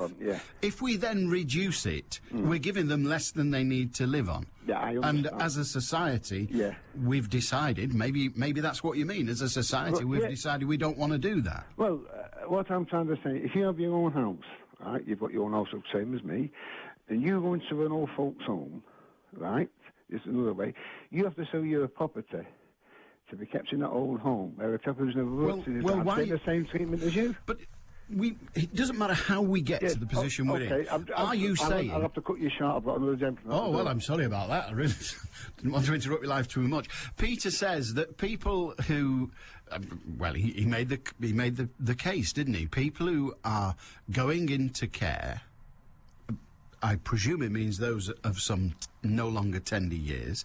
People going into care should be allowed to go into care and yet not spend any of the value of their house. Well, OK, on the face of it, that seems like a remarkably sensible policy. You've worked hard all your life. You've now got a house that's worth, I don't know, let's pick a number, £100,000. And then you're poorly. So the state says, OK, you need to go into accommodation. You can't look after yourself properly anymore. And the state will pay. But it's not you that the state is then subsidising, is it? No, it's not, because you don't need the house anymore. The house is just a building that you possibly may never clap eyes on again. OK, it's an asset of £100,000. Should the state... And I don't care either way, but should the state now pay for your care at no cost to you, so that when you do eventually die, because that's coming to all of us, so that when you do eventually die, your kids get 50 grand apiece, rather than... Because that's what's happening. If the state says, we're going to look after you when you go into a care home, and we're not going to require you to sell your house, the person you're protecting is not the one in the care home, but the one who gets the benefit from the will. That's who you're protecting. So should the state say, yeah, OK, we'll look after you, because the last thing we want to do is for your kids to lose out on something they haven't made 1 penny contribution to. Yes, you have. You've bought your house. You've put your life's work into your bricks and mortar. You've put your life's work into providing for your old age. But the people who are going to benefit are your kids. What have they put towards it? Absolutely nothing. Allan Beswick with you on the phones. 0161 228 2255. BBC Radio Manchester. It's an interesting dilemma, isn't it? What do we do with it? 0161 228 2255. We need to reprise, because we were sort of truncated yesterday and today. We need to reprise that which went before, as they say. Alison says, she says, don't read this out on air, so that's that done for, isn't it? There you are. So, thank you for that. We talked about racism yesterday, didn't we? I got an email. I get quite jealous, by the way, when I get emails that say at the bottom of them, via iPhone. I think people are just showing off. Anyway, Chris in Salford says, no, well, when you send an email with an iPhone, apparently it adds on that thing, so we have this damned advert as well. But never mind, Chris in Salford said, is it me, or is racism now anything said by a white person about a brown person? How is calling somebody the P word any more or less racist than calling me a mank or an American a yank? A Scouser, a jock, a Geordie. Offensive maybe, but racist? I don't think so. Some folk are too quick to jump on the bandwagon. The bloke on the news yesterday that asked if we want people capable of going to war and killing, or namby-pamby PC do-gooders, hit it right on the spot. I'll get off my soapbox now, he says. Well, don't bother getting off your soapbox, because you're perfectly entitled to be there. But you see, I can't remember ever hearing about Scouse bashing. You know, people armed with coshes going round and beating the crap out of Scousers, Scots people, Geordies, even Yanks, even Manx. Can't remember any of that. But I do remember people going around looking for brown people so they could bash them to bits with sticks. And indeed, it still goes on. So that's where it fails, not in the value of the word, not in but the derivatives that the word brings with it. Yeah. And you might enjoy this as well. This is from Paul. I walked into a public toilet where I found 2 cubicles, one of which was already occupied. I entered the other, closed the door, and did what I was going to do. A voice came from the next cubicle. It said, "Hello, mate, how you doing?" I thought it was a bit strange, but I didn't want to appear rude, so I said, "Yeah, not too bad, thanks."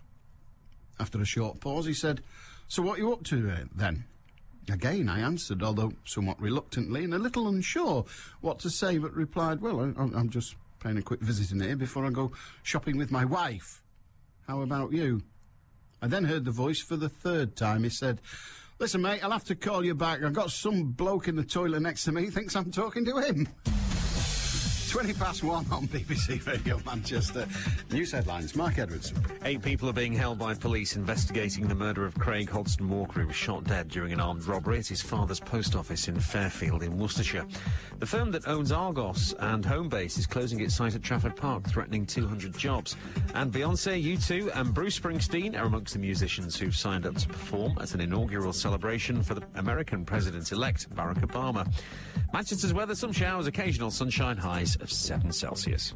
Lunchtimes belong to Beswick. Allan Beswick. BBC Radio Manchester. Yeah, very good day to you. How are you? 0161 228 2255. The story continues in a slightly different vein. Police today charged 11 people with indecent chanting at a football match. They were arrested in connection with alleged racist and homophobic chanting at Portsmouth Football Club defender Sol Campbell during a match against Tottenham Hotspur at Fratton Park, Portsmouth, on Sunday the 28th of September last year. The 11, including 3 juveniles, have been bailed by police to appear at Portsmouth Magistrates Court on January the 20th. A Hampshire police spokeswoman said a further 5 men captured in photos taken at the game were still being sought. And then it lists those charged, which I'm not bother going to share with you because they're all down south. But again, here we have people shouting rude things, as it were, unacceptable things, you might reasonably argue, at a footballer, and it's a police matter. Alan in Tilsley. Hi, Alan. Hello, Alan, you okay? Not bad. What have you got? Just talking about disasters. My wife's father, he was killed in the Goulburn Pit disaster in '79.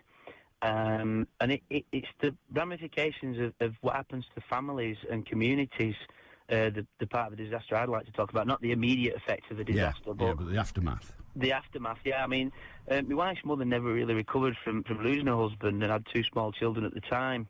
my sister-in-law who was 8, and my wife who was like 4, just turning 4. But we got together for the 25th anniversary with some gentlemen from Goulburn, and we did a few fundraisers and things to get the memorial stone. But the sense of community and the sense of loss in the community was still there all those years after. My wife and my sister-in-law couldn't really go at first, and then we went, and we met the people there. And the thing I found was the incredible strength of the people what were there, and the raw emotion of what had happened to the people, and seeing these grown men crying when they were talking about things. Again, pitmen, as you know, living where we live, are very, very strong-minded, strong in the arm, strong-minded men who don't cry at much. But to see people like that when they were talking and remembering things, it just brought home what a real disaster it was. The thing about mining communities, and I know it's one of those things that people say, but they do appear to be, or did appear to be when we had them, much closer, particularly when they were village-based. They were much closer together than many other communities. I mean, Goulburn was a mining... Well, it's not quite a town, is it? Not to want to offend it, but it's a mining place. It's. I think the thing was, though, when it took my wife years, because she's only young, but my sister-in-law years and years and years to get over it. And when we went on the marches, like with the flag and everything, and we went walking down, and the memorial ceremony and everything, it just showed how close people were, and it makes you feel for people in other disasters all over the world. You see it on the telly, and it's like we talked about the war in Iraq before. It's very, it's on the other side of the world. It doesn't really hit home. But then when you see, I look at my wife and I look at pictures of her father and pictures of her mother, it just shows how it rips families to pieces, and it was one of those where he'd gone down in the morning to get some money to go on holiday. He was working to get some extra money doing the overtime. Ah, right, so he's doing a spot of overtime, yeah. Yeah, and it's strange, I think, because when you lose anybody with an illness, it takes time. A car crash is so sudden. A car crash, one person down in the car crash is a disaster to somebody. But it's that you were there in the morning and not there at all afterwards. And, and the knock-on effect of that. I mean, we're talking in this series of what-ifs. There's another one tomorrow. That's the last one then. But we're talking in this series of what-ifs about how we can minimise for ourselves the consequences of that unpredictable thing. Now, it's slightly different than what you're talking about, but you are right in that it's all very well when the dust has settled and the emergency service have packed away their ambulances and their police cars and all the rest of it, and everybody's got back home and they've had a holiday and life's gone on. There are some people who are scarred forever. That's it, yeah. I mean, my wife always says to me that her only memory really of the day was her uncle coming down the garden path instead of her dad, and thinking why is he there? What's going on? And not understanding why, and nobody telling her what was going on because she was only a kid. But change the subject slightly. Your man who was just for the record, that was in '79, wasn't it? I think. That's right. Was it 10 that died? I think it was 10, yeah. They've actually just done the church now. They're going to, what do they call it, make the church a listed building, I think, or something with a window and everything. Conservation area, I think it was in the report the other week. Yeah. But just change the subject, the guy who was on before who hung up on you. He didn't hang up on me, but yeah, he had to go off and do something, which is fair enough. He was a bit busy. Perhaps he'd like to see the workhouses back again. Well, yeah, that's what he's thinking towards, isn't it? We're not giving them anything other than enough to keep body and soul together.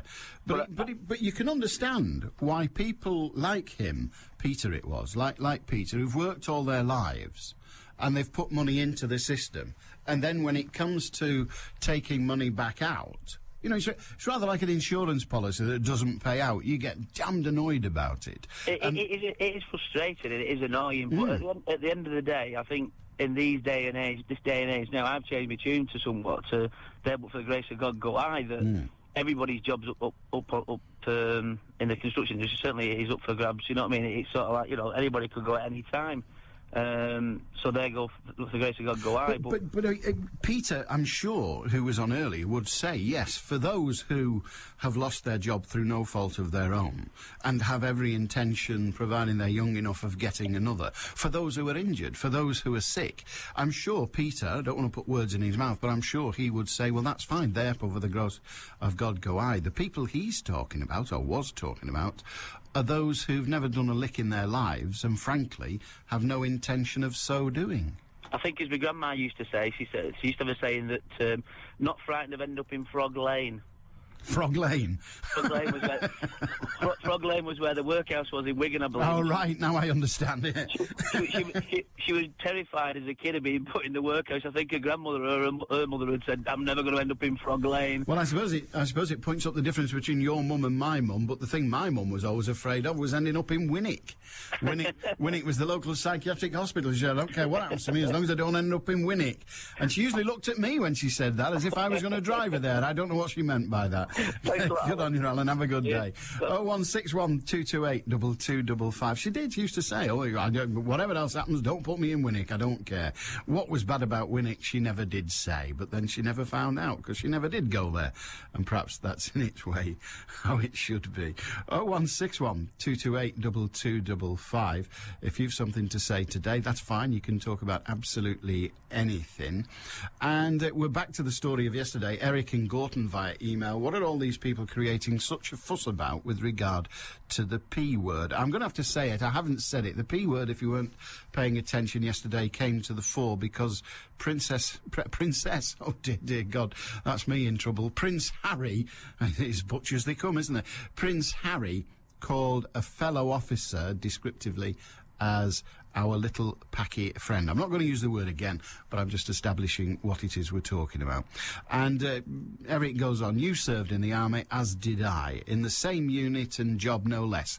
And you know that the grouping of different nationalities is done all the time. Scots were jocks, the Welsh were taffs, the Irish patties, the Englishmen poms, or worse, and on it went. I never heard anyone in the armed forces ever complaining they'd been slighted by being referred to as taff, paddy, jock.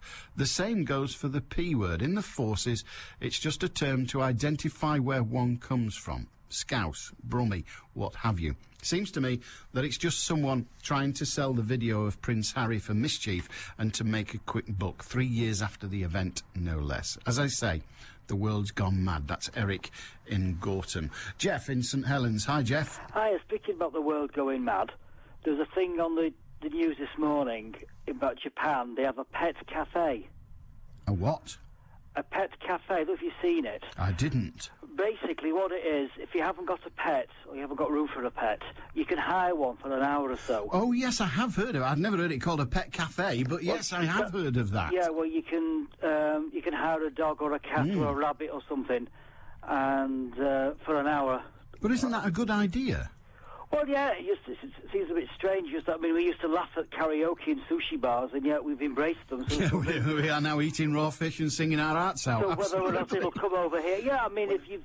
But they argue, don't they? You hear people saying, I don't just mean the pet lobby, because one can listen to them all day and never hear a sensible word, but I mean the health professionals tell us that actually having a pet, stroking a dog or a cat, as long as it agrees with you, stroking a dog or a cat is actually very, very therapeutic. So maybe, and in China... in Japan, land and houses are so expensive that you end up with a tiny one where you can't keep a pet. It seems to make sense. Yeah, it just seems strange. I mean, there's a long list. It was on Radio 4 at the weekend, and also. Well, it must be true. Go ahead. And it was also on the news on BBC this morning. And there was a long list. There was cats, dogs, rabbits, and even beetles.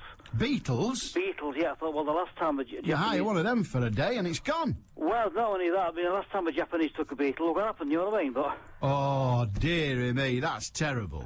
yeah, but seriously now, I mean, obviously it does seem to be fulfilling a social function. Yeah, what a good idea. Perhaps we should talk to the Manchester Dogs Home about it. Maybe they should hire out their dogs for an hour or 2 hours a day. Well, you know, I mean, £8 for a pussy, you can't argue, can you? Steady now.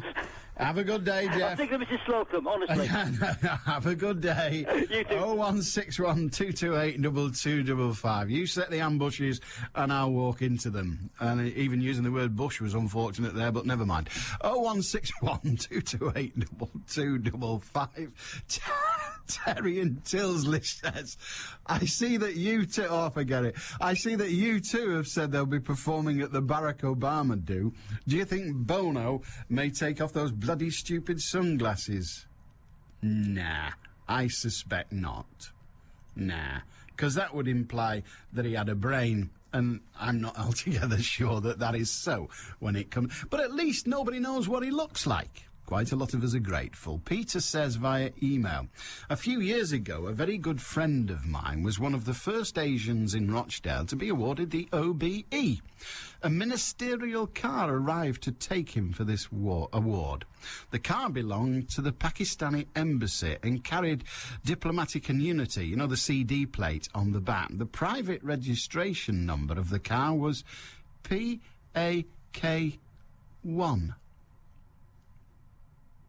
Yeah, PAK1.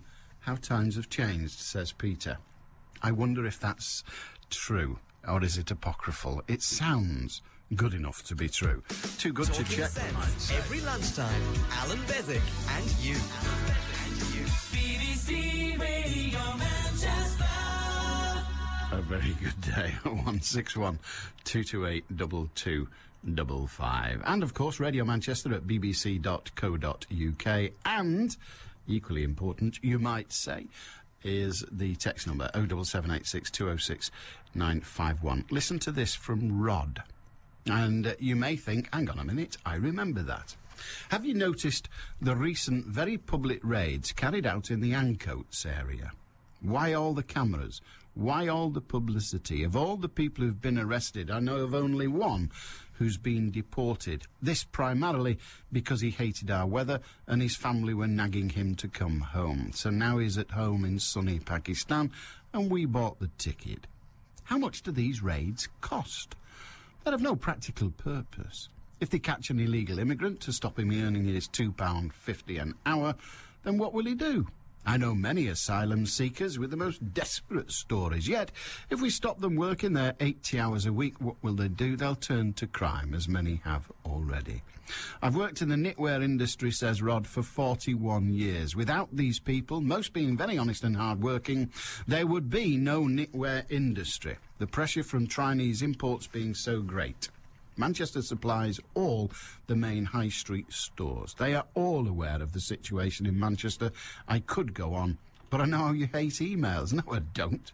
And he says, now this is the interesting thing, not just reading that, but he says, I sent you that email 12 months ago, before all this stuff was blown up about the Primark stores. I sent you that email 12 months ago. Well, there you are. Well, it's the BBC that broke the story. Where do you think they got it from? Tim in Stockport. Hiya, Tim. Hello, Alan. How are you? I was just doing well. listening to that chap talking about the Japanese pet cafe. The pet cafe, yeah. Yeah, I thought it'd be a very good idea. What us people here in Manchester could do, we could club together, because we wouldn't expect you to pay for it for yourself. Thank you. And because we know you've got short arms and, you know... deep Even pockets. shorter legs, yeah. And we thought it'd be good. I think it'd be a good idea if we club together and pay for you to go to one of these cafes where you could sit and stroke a dog for a quarter of an hour at a time. God. Under medical supervision, of course. And this would... Is that for the dog or me? Eventually, this would desensitise you to your phobic. No, it wouldn't, you see, because well, you see, everybody has this idea that I don't like dogs. That's not altogether true. I'm not over keen on dog owners, but that's an entirely different that's an entirely different matter, and it's not all of them. You see, I do accept that dogs can be company for people. I do accept that they can be very, very useful. Guide dogs for the blind. You're never going to get any other creature to do that. No other creature's stupid enough. So there are lots and lots of things that dogs can do. One of the things they can do, and it's the one I'm always concerned about, is eat your children. And I worry about that. I worry about people who get a dog and let their children play with it. Because, as I've said before, it's like letting your child play with a loaded gun. Most of the time. It's irresponsible. It's irresponsible, but normal. I would allow my dog to play with children only if I was in the room. And how would that save it? So the dog goes a bit crackers, grabs the kid by the throat, and you say, "Get off, Spot." No, we even no. hear stories. My we dog's even hear Jack stories. Russell. If I say get off, and I think she's in danger of hurting somebody, then I'd get her off quick. Well, and what if you don't think his or she is in danger of hurting someone, but it grabs them by the throat anyway? Because I used to know a farmer who kept Jack Russells. He had about 4 of them, and he kept them specifically to kill rats.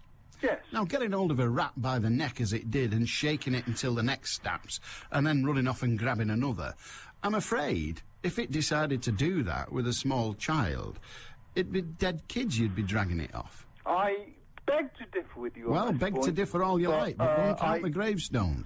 But I still think it's a good idea of just sending you off to a desensitisation class. All right, well, we had a dog all the time when I was a child. I can't remember a period of my life as a child when we didn't have a dog. But it doesn't mean I think they make great pets. They make great tools. They're not good pets because of the potential. Yes, and that's I do agree with that we start partially. worrying about the other end. Hey, so the other end, you could package that and sell that. Well, I'm happy to collect it if you're happy to sell it. We shall see. I don't know where the buyers for that are going to be. Have a good day. See you, Alan. 0161 228 2255 apparently has a use for dog manure. Manure. You don't even put that on your garden, do you? You leave it to the dog next door. 016, think about it. 0161 228 2255. If you want to join us, you can. All you got to do is pick up your phone, have your say. The subject matter is yours to choose. 20 to 2 on BBC Radio Manchester. News headlines. Richard Stead. Parts of Salford, Manchester and Bury are getting back to normal after 37,000 homes and businesses suffered a blackout. Power's lost after overhead cables were damaged at just before 11 a.m. High street stores have suffered their worst run-up to Christmas in 14 years. That's according to figures out today. And on-street drinking could be banned in parts of Bolton.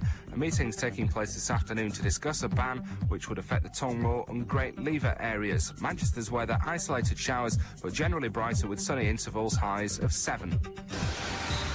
BBC Radio Manchester, 2020 traffic. Well, minor delays can still be expected on the Metrolink because of problems with the power failure earlier today.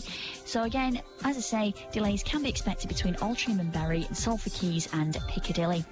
If you're travelling on the roads, Whitworth Street on the outbound still closed between Oxford Street and Gloucester Street because of a burst water main. It's still in the process of being repaired. But aside from that, other routes seem fairly quiet. No major problems on the motorways. If you know different though, you've spotted a delay that I've not picked up on, call in if you can. 0161 244 4951. I'm Cara Banks. BBC Radio Manchester. Sports with Mark Elliott. Football news in a moment, but first Rugby League, and Rochdale Hornets have gone into administration. Shareholders took the decision at an extraordinary general meeting at Spotland. It means the club will avoid a winding up order brought by the Inland Revenue over a £55,000 debt. There was due to be a hearing at the High Court tomorrow.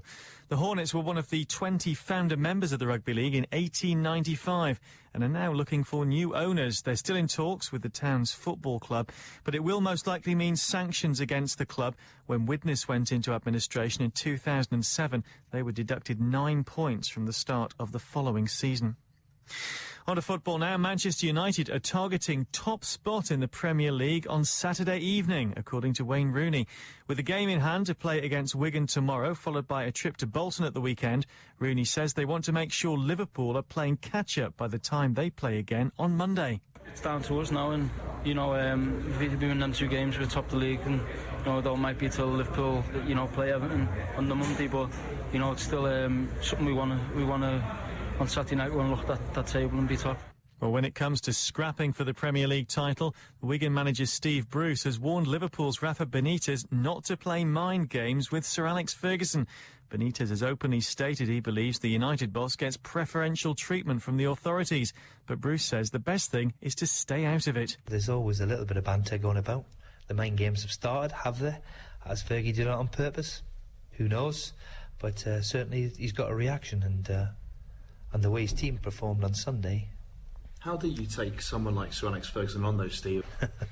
You don't. I think that's the motto to it. There's some bad news for Manchester City this lunchtime.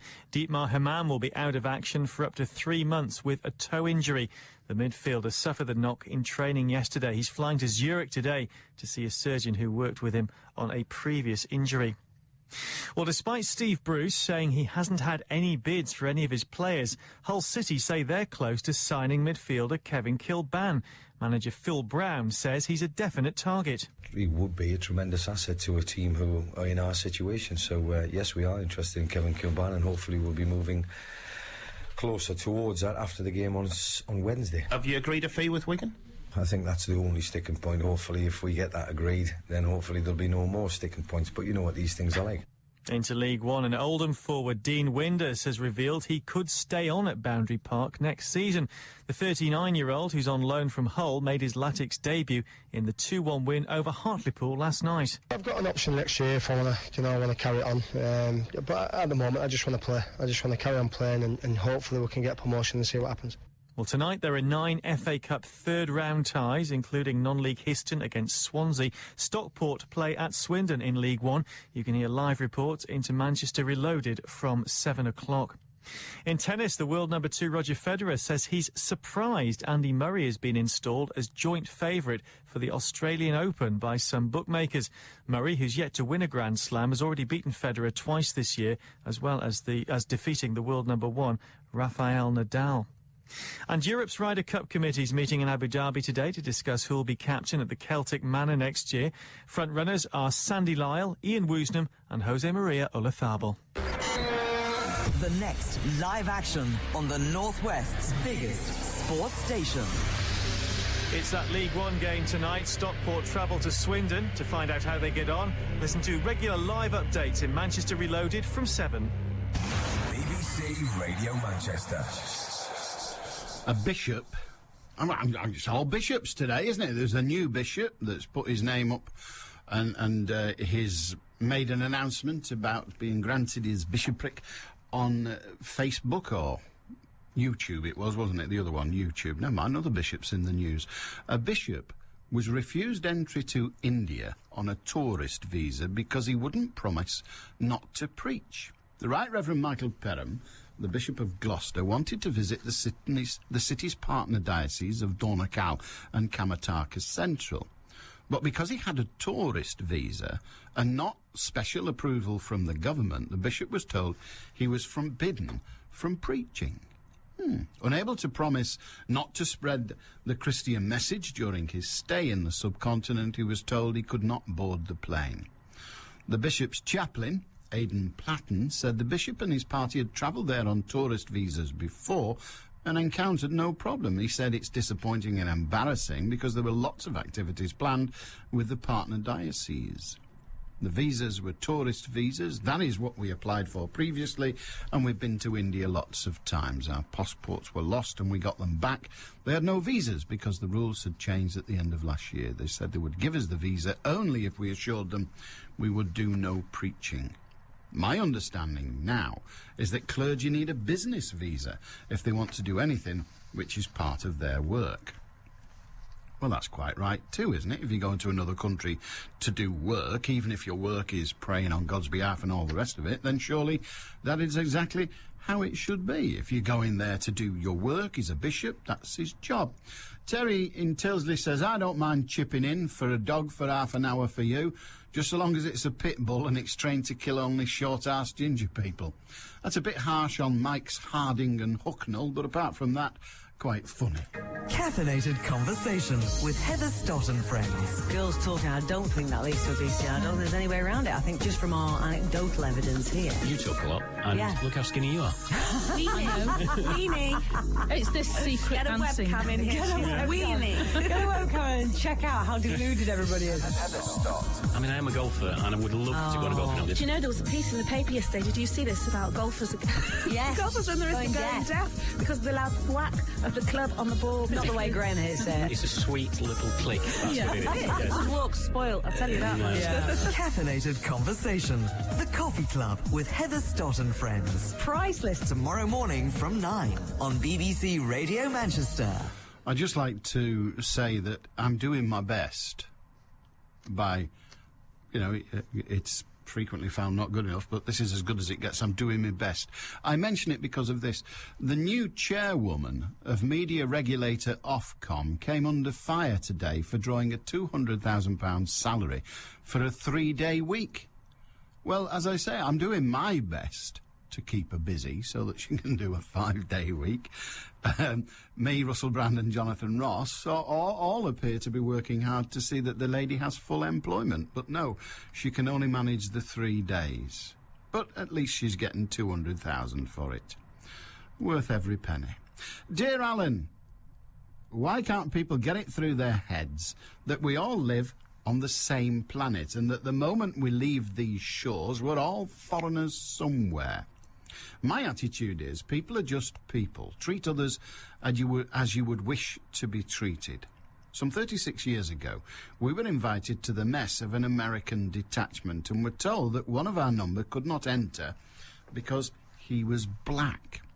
One of the few in the army at the time, but to a man we said if he wasn't allowed in, none of us wanted to go in. We were asked what the problem was, and I said, we do not have a problem. Look to yourself. If a man's good enough to fight and die, he's surely good enough to socialise with you. That's from Umtalis. Thank you for that. And others have had similar experiences, but many years ago, as they say. Bishops travelling regular to India as tourists. Very nice. Who's paying us, Kevin? Well, God, obviously. Yeah, we ain't come out the collection. Won't it? What do you think you're having them collections for? Can't be the wages. They're well looked after. No, it'll be from the collection. We're just having a whip round to send the bishop to India. See if we can't convert a few souls. What a nice idea. I worry about all this proselytising. I mean, the Jehovah's Witness, when they pound on your door, get on my nerves. Following yesterday's topic and the use of language, my first reaction is freedom of speech. The onus is surely on the speaker, but I dislike censorship. I wouldn't use the P word on the N word, but don't see any harm in using the Q word for homosexuals. I refuse to call them gay. Regarding the WOG and WOP, these are terms that have been invented by racists. Why would anybody refer to women and children as Western Oriental gentlemen? And did all the millions of British, Irish, Russian and other Europeans all have their papers with them when they were migrating to the US? It is a good point, isn't it, that the whole world really has been turned into a tumult, hasn't it, by travel. I don't just mean people emigrating to the United States, but if you read your Greek history and your Chinese history and all the rest of it, and frankly I've read not much of both, or not much of either, but you just see, I mean, what was that, Ulysses and his golden fleece and golden and all the rest of it, wandering about looking for the golden fleece. He was all over the Mediterranean. The Romans went all over the place. We've had people moving about the globe for centuries, haven't we? Absolute centuries. And rightly so. We all remember 1066. If you know any date in history, then you will know the date 1066, when Harold got it in the eye. Well, they were the French that were firing at him, but he wasn't that English, now we come to think of it. So as soon as we start talking about our nationhood, who are we, what are our background, where do we come from? Well, chances are not many of us are truly, from the beginning, what we might now call English. They've just published the 1911 census. That'll reveal all sorts of stuff. All sorts of stuff. Because there'll be people on there who consider themselves to be pure as the driven snow white people. And we'll discover that way back in that time that one of them wasn't a pure as the driven snow white person. And who the hell cares? Exactly. The slang word pom, says Joe in Greece. The slang word pom comes from the red pom-pom that was on the hats of British sailors that transported prisoners from Britain to Australia. Well, that's the latest version I've got. It was Prisoner of Her Majesty was the one we got yesterday. I still don't have a definitive of where the term pom comes from. I've just started listening to your topic. I'm just catching up on all the emails of yesterday. We got miles behind. Just started up to listen to your topic of the P word. I'm as white as you. However, I was born in India 50 years ago. I hate the P word. It makes me very angry, regardless of how it's used. And yet I find the words paddy, mick, taff, etc. okay. Why, you ask? The answer is simple. The P word is used in a distasteful way and a hateful way.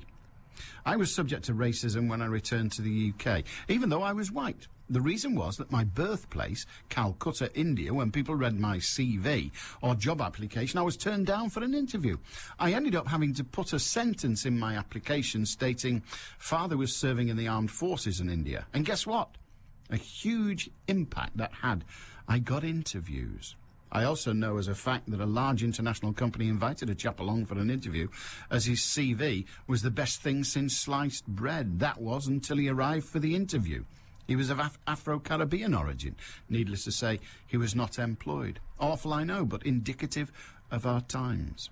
Another thing, says Bill in Bolton, when I lived in Perth, Western Australia, we were called a pommy bee. I was called a pommy bee by my PE teacher. I was 15 or 16 at the time and got a public apology of him in front of my classmates. So there you are. What was he apologising for? The bee or the pommy? But it is interesting, and this experiment has been carried out many times by newspapers and indeed by radio and television stations, and that is, you get people to send in application forms for jobs or to seek out application forms for jobs, and you get the person to put down their antecedents in the job, which indicates that they're non-white, to use a South African term. That indicates that they're non-white and they don't get the interview. And yet if they put down antecedents that establish that they're probably white, with exactly the same qualifications, exactly the same education, identical in every way, apart from the antecedents, they get the interview. That still goes on. It still goes on. Every time, every so often, it rears its head in the media, either on us or the other lot or what have you. But every so often, that game is played, if game it be, and we find that potential employers are found very wanting indeed. Kevin says, I referred to 2 workers who visited our office as Polish plumbers. They put me in my place by telling me they were Czech plumbers and they wanted to be identified this way. Of course, I could just have referred to them as plumbers. The people most offended by being called by the P word are those not from Pakistan. Most offended are those from India, which is ironic, as they were all Indian until the border was created. If you wanted to insult somebody from Pakistan, calling them an Indian should do the trick. Well, you might be right. I've no idea. All that. It's a mess, isn't it? The north of the Indian subcontinent, as we call it, is a complete and utter mess. It is. It's a mess. And it's a mess because it's been dabbled with. When are we going to realise that the best thing to do with the planet is just leave it alone? Just leave us all to be who we are. And just let us get on with our lives and let everybody else get on with their lives. I know it's a remarkably unpopular, theory, way of life, but I just find this whole nationality thing. People get cross when I say I'm not proud of being English. Well, what is there to be proud about? That's not to decry our nation. I'm not suggesting that I should be ashamed of being English. It's just very strange. I'm English. I didn't have a choice in it. My dad was English, my mum was English. They were in England at the time. I was born here. I'm English. It's not something to shout from the rooftops with pride. I will accept that I'm lucky to be English.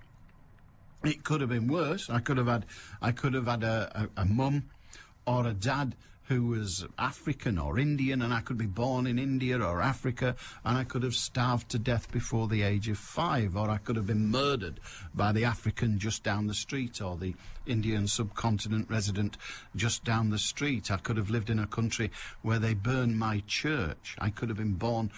Good Lord, I could have been born 10 years earlier with German parents, both of which were Jews. Of course, I'm glad I'm English. Very glad indeed. But proud? I'm not proud of being English any more than I'm proud of having ginger hair. And I'm certainly not proud of only being bloody 5'8". Exactly. What is there to be proud of? Pride, if you're going to have it, and it usually comes before the fall, which for me is about September. No, it wasn't even that funny. Never mind, and it was an American gag, but pride... That's something, if you're going to have it, it ought to be for something that you've done, something that you've achieved. You know, like if you win a gold medal at the Olympics, then, OK, be proud. Frankly, if I come 97th at the Olympics, I'd be making sure everybody knew. But proud in where you're born? Barmy, surely. Proud of what your parents did, yeah. But proud of the fact that they managed to create you... Well, sometimes you think, hang on a minute. Helen in Ratcliffe says, Alan, my dogs are my hearing, because I've got very little hearing, and they do a good job. Yeah, I said, dogs are very, very useful tools. Brilliant tools. What they're not very good at is being toys, because I don't want a toy that eats me face. See you tomorrow. Your chance to appear at Eastlands. Not on the pitch, but on the concourse. What are your earliest memories of watching City?